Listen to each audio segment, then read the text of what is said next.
തദ്ദേശ തെരഞ്ഞെടുപ്പിൽ 30 പഞ്ചായത്തുകളിൽ ഭരണം പിടിച്ച BJP. ആലപ്പുഴയിൽ 8ഉം തിരുവനന്തപുരത്തും കാസർഗോഡും 5ഉം വീതവും പഞ്ചായത്തുകളിൽ BJP ഭരണം നേടി. NDAയുടെ 30-ൽ 20 പഞ്ചായത്ത് പ്രസിഡന്റുമാർ വനിതകളാണ്. സംസ്ഥാന ചരിത്രത്തിൽ ഏറ്റവും അധികം പഞ്ചായത്തുകളിൽ BJP ഭരണം പിടിച്ച വർഷമായി മാറി 2025.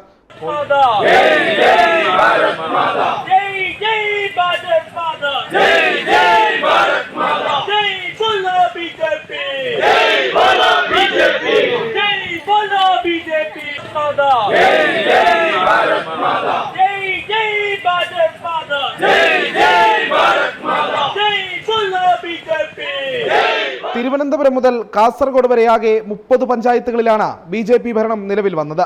ആലപ്പുഴയിലാണ് ഏറ്റവും അധികം പഞ്ചായത്തുകൾ BJP പിടിച്ചത്. ആലപ്പുഴ സൗത്തിലും നോർത്തിലുമായി ആകെ 8 പഞ്ചായത്തുകളിൽ BJP അധികാരത്തിലേറി.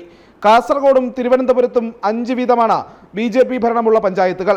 അധികാരത്തിലേറിയ 30 പഞ്ചായത്തുകളിൽ 20ഇടത്തും വനിതാ പഞ്ചായത്ത് പ്രസിഡന്റുമാരാണെന്നത് BJPയുടെ വിജയത്തിന് ഇരട്ടി മധുരം പകരുന്നു. ഇടത് വലത് മുന്നണികൾ സ്ത്രീ ശാക്തീകരണം പേരിന് മാത്രമാക്കുമ്പോഴാണ് യഥാർത്ഥ നാരീശക്തി എന്തെന്നത് BJP കാട്ടിത്തരുന്നത്. ജനം, തിരുവനന്തപുരം.